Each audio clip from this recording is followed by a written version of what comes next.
दुकान। साथ में खेत भी महाराज जी। अच्छा। हाँ।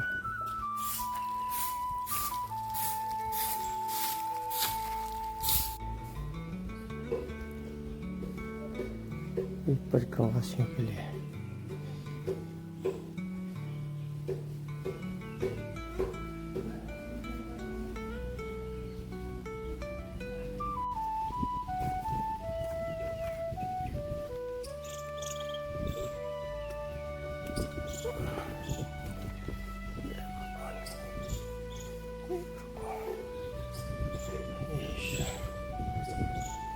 नर्मदे हर,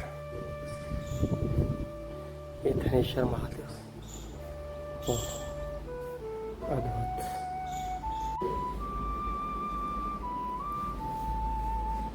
ये 2 शिवलिंग जो बताए थे महाराज जी ने।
महाराज जी अभी पुराना तरीका ही चल रहा है। हाँ भगवान, इससे क्या है, मशीनी फेल है। हाँ बिल्कुल। हैं देखो हाँ। कैसा कर रहा है। वही तो बिल्कुल। गऊ ना वो भूसा में मिला दो तो बड़े प्यार से खाती है महाराज जी बिल्कुल अपन को बिल्कुल। बड़ी खुशी होती है कि देखो अपनी तो करी हुई आप सेवा। यहाँ पर चतुर्मास कर रहे हैं? हाँ चतुर्थमास भी कर रहे हैं और हमारा ये गुरु स्थान है। अच्छा, गुरु स्थान भी है। हाँ जी जी जी, बहुत सुंदर, बहुत सुंदर महाराज जी। ये तो बहुत ही अच्छी सेवा कर रहे हैं। गौ सेवा भी हो रही है और प्रभु का स्मरण भी हो रहा है। शुभ नाम भगवान? हमारा जय रामदास जानकी दास, गुरु का नाम जानकी दास। अच्छा, हमारा नाम है जय रामदास। सिया रामदास। आपका सिया रामदास? सिया रामदास। जय रामदास जी ने तो का ये आश्रम ही ये है? जानकी दास जी का आश्रम है। नहीं नहीं, स्थापित किया था जय रामदास जी ने। हमारा सिया रामदास बोला ना हमने। आपका सिया रामदास? सिया रामदास। जी जी।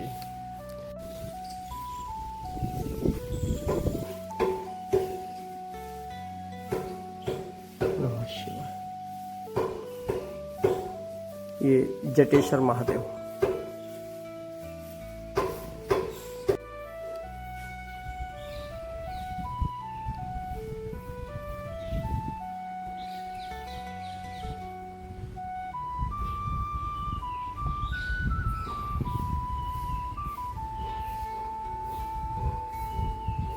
ये बर्तन, यहाँ परिक्रमावासियों को भोजन कराया जाता है और ये भोजन करने के उपरांत ये देखिए अपने अपने बर्तन, अपना जूठा बर्तन साबुन या मिट्टी लगाकर ही साफ करें। थाली में बचा हुआ जूठा डिब्बे में ही डालें। जी।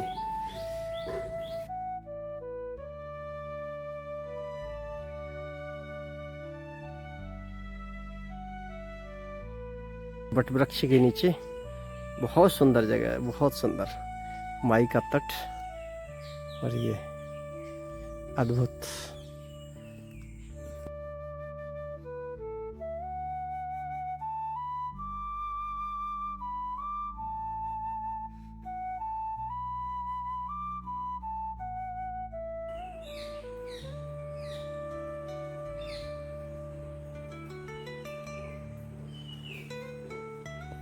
नर्मदा माँ, हे मेरी माँ, जय हो। ये देखिए महाराज जी का बहुत पुराना बता रहे हैं। देखिए यहाँ इसमें लकड़ी की, जो गाटर की जगह लकड़ी यूज की गई है इससे सिद्ध होता है कि महाराज जी जो बता रहे हैं 1934 में ये बना है, तो 1934 से ही है। और ये इधर है परिक्रमावासियों के ठहरने का स्थान। जी हाँ, ये बहुत सुंदर अद्भुत। देखिए यहाँ पर ये माई, बिल्कुल माई के तट पर ही ये आश्रम है, लेकिन माई की गहराई बहुत है। यहाँ से कोई घाट होगा नीचे जाने के लिए, अवश्य होगा। यहाँ गहराई बहुत है माई की। और ये देखिए बहुत पुराना, अरे वाह, ये देखिए भगवान के दर्शन, वाह। ओ देखिए भगवान के बिल्कुल ठीक सामने माई। अच्छा, जय भगवान की, बहुत सुंदर दर्शन। जय हो भगवान। महाराज जी नर्मदे हर। नर्मदे हर। भगवान अपना शुभ नाम? छोटा सा नाम है जानकीदास। जानकीदास। तो ये महाराज जी ये स्थान, इसके बारे में थोड़ा सा बताएंगे? ये माँ नर्मदा जी के उत्तर वाहिनी के तट पे स्टैचू ऑफ यूनिटी के सामने राजपीपला से 15 किलोमीटर की दूरी पे धनेश्वर महादेव है। धनेश्वर महादेव, ये जनपद राजपीपला ही लगता है महाराज जी? हाँ, राजपीपला जनपद लगता है। अच्छा। और धनेश्वर महादेव और लुकेश्वर महादेव ये विश्व का एक प्रथम ऐसा मंदिर है जहाँ भगवान शिव आमने सामने विराजमान है। आमने सामने से मतलब? 2 शिवलिंग आमने अच्छा। सामने है जी। और ये प्राचीन है। जब भस्मासुर राक्षस ने तप किया और उसके ऊपर भगवान प्रसन्न हुए जी। और भस्मासुर राक्षस को जब वरदान दिया, और के वरदान में भस्मासुर को ऐसी प्राप्त मांगा था भस्मासुर ने कि मैं जिस व्यक्ति के सिर के ऊपर हाथ रखूं वो भस्म हो जाए, तो भगवान महादेव ने वो आशीर्वाद रूपी उसको वरदान दे दिया। जब वरदान प्राप्त हुआ भस्मासुर को, तो भस्मासुर ने सोचा कि सही अर्थ में ये वरदान मिला है या क्या सही, तो कि इसका तो मुझे चेक करना पड़े। तो के सामने वो कोई था नहीं, भगवान महादेव ही थे। तो महादेव के सिर के ऊपर हाथ रखने की कोशिश भस्मासुर राक्षस ने की। भगवान भी भूल गए कि मेरा जन्म मरण नहीं है। भगवान वहाँ से भाग के आके यहाँ छुप गए जी। तो उनका नाम लुकेश्वर महादेव पड़ा। जब भगवान यहाँ छुपे तो नारद जी यहाँ आए भगवान के पास में और कहा कि मैं यहाँ छुपा हूँ। विष्णु भगवान को कहिए कि ये मैंने वरदान तो दे दिया है भस्मासुर को, पर अब उसका कुछ इलाज किया जाए। बस विष्णु भगवान ने विश्व मोहिनी स्वरूप धारण किया, एक कन्या का स्वरूप धारण किया और भस्मासुर को मोह लिया। जब उसको मोह लिया तो भस्मासुर ने विश्व मोहिनी से कहा कि मुझे शादी करना है आपसे। बोले मैं तो नृत्य करती हूँ और मैं उसी व्यक्ति से नृत्य करूँगी, शादी करूँगी जो नृत्य करता हूँ। तो बोले कि मुझे नृत्य आता नहीं, मगर तुम सिखाओ, जैसा तुम सिखाओगे वैसा मैं करूँगा, ऐसा भस्मासुर ने कहा। तो विश्व मोहिनी स्वरूप में भगवान विष्णु उनको नृत्य करना सिखाते हैं और नृत्य करते करते करते वो इतना मोहित हो चुका था तो उसको कुछ भान ही नहीं रहा, उसे पता ही नहीं रहा। तो विष्णु भगवान ने खुद का हाथ खुद के सिर के ऊपर रखा। उसको कहा था कि मैं जैसा करूँ वैसा करना। तो भस्मासुर ने भी अपना हाथ रखा और जैसे ही हाथ रखा खुद के सिर के ऊपर वो भस्म हो गया। माँ पार्वती यहाँ आई महादेव को कैलाश ले जाने के लिए। तो उस समय भगवान की जटा बिखरी हुई थी जी। तो जटा में से पसीना गिरा तो जटेश्वर महादेव हुए यहाँ तीसरे महादेव। अच्छा, यहाँ 3 शिवलिंग हैं? 4 शिवलिंग। 4? अच्छा। हाँ। तो जटेश्वर महादेव हुए और जब कैलाश लेके जा रही थी माँ पार्वती जी तो भगवान का कमंडल यहाँ छूट गया, भूल गए भगवान जी। पीपल के नीचे छूट गया। तो वहाँ पार्वती जी ने अपने हाथों से कमंडलेश्वर भगवान की स्थापना की। तो ये 3 महादेव त्रेता युग के हैं, तीनों तीन। अच्छा। और धनेश्वर, कमंडलेश्वर, लोकेश्वर, लोकेश्वर, जटेश्वर, जटेश्वर, कमंडलेश्वर। कमंडलेश्वर। जब ये घटना घटी तो कुबेर जी को ऐसी इच्छा हुई कि भगवान जहाँ छिपे वहाँ मुझे तप करना है। जी। तो कुबेर जी यहाँ आए, आकर 100 वर्षों तक तपस्या की। कुबेर जी ने। हाँ, और धनेश्वर महादेव की स्थापना की।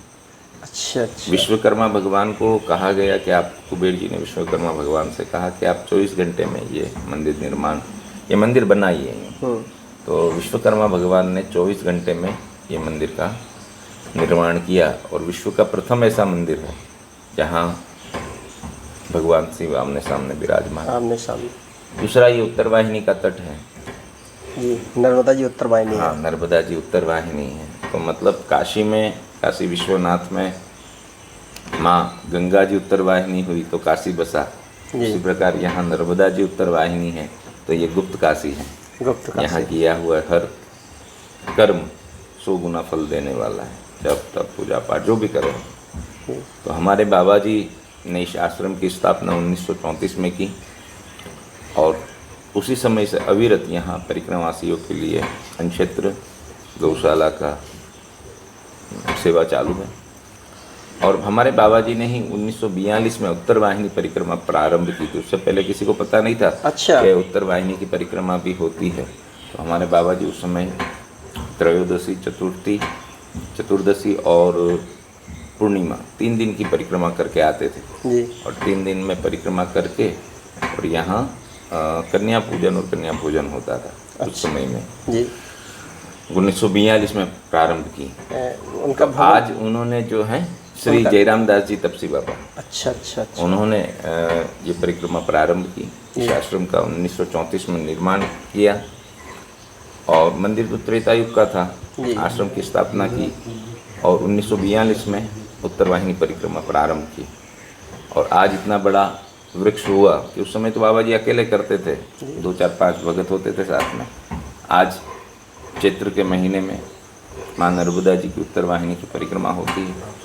उसमें पिछले साल 30 लाख लोगों के, कितने महाराज जी? 30 लाख लोगों ने, 30 लाख लोगों ने। हाँ, पिछले साल चैत्र के महीने में, अभी यही 2026 के चैत्र महीने में 30 लाख लोगों ने परिक्रमा की।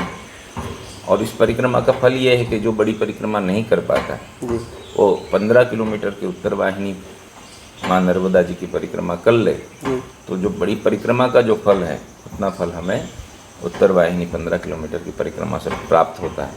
इसलिए जो लोग बड़ी परिक्रमा करने में सक्षम नहीं, उत्तर वाहिनी भगवान किसी निश्चित समय पर होती है, तिथि पर? चैत्र के महीने में, पूरा चैत्र महीने में, चैत्र का महीना में पूरे महीने 1 महीना परिक्रमा चलती है। अच्छा, 1 महीने परिक्रमा चलती है। तो उसी समय से यहाँ तब तो महाराज जी यहाँ बहुत भीड़ होती होगी परिक्रमावासियों की। 30 लाख लोग परिक्रमा करते हैं। तो स्वाभाविक है यहीं से प्रारंभ होती है। हमारे बाबा जी ने यहीं से प्रारंभ की थी। अच्छा। तो सभी दर्शनार्थी भी विशेष होते, भक्त भी हैं। और विशेष में चैत्र तो है ही है, पर यहाँ पूरा साल परिक्रमावासियों के लिए अनक्षेत्र रहने की, भोजन की सारी व्यवस्थाएं निःशुल्क है, दवाई की सारी। और रोज के 400-500 परिक्रमावासी हरिहर करते हैं। जब 4 महीने तो बहुत ज़्यादा चलते हैं, नवंबर, दिसंबर, जनवरी, फरवरी में जो सर्दी के दिन होते हैं तो सर्दी के दिन में परिक्रमावासी खूब ज़्यादा चलते हैं, बड़ी परिक्रमा वाले जो ओमकारेश्वर से उठाते हैं या अमरकंटक से उठाते हैं। तो वो इस क्षेत्र में 24 घंटा में कभी भी आए तो उनको माँ नर्मदा जी की कृपा से, अन्नपूर्णा की कृपा से 24 घंटा यहाँ उनको भोजन प्रसाद प्राप्त होता है। तो ये एक असीम कृपा है माँ नर्मदा जी की कि यहाँ 24 घंटा क्षेत्र की व्यवस्था है। परिक्रमावासियों की ठहरने की व्यवस्था महाराज जी? सारी व्यवस्था यहाँ, अच्छा। रुकने की, केदार भवन बना हुआ है, यहाँ संत निवास बना हुआ है। और बनाने का तैयार, अभी नवरात्रि के बाद में जीर्णोद्धार भी चालू कर रहे हैं। तो काफ़ी सारी व्यवस्थाएं बनानी है, बन रही है और बनती जाएगी। माई की कृपा से सब संभव है। चलिए महाराज जी, बहुत अच्छा लगा। थोड़ा सा आश्रम भी देख लेते हैं और माई के दर्शन कर लेते हैं। बिल्कुल। नर्मदे हर। नर्मदे।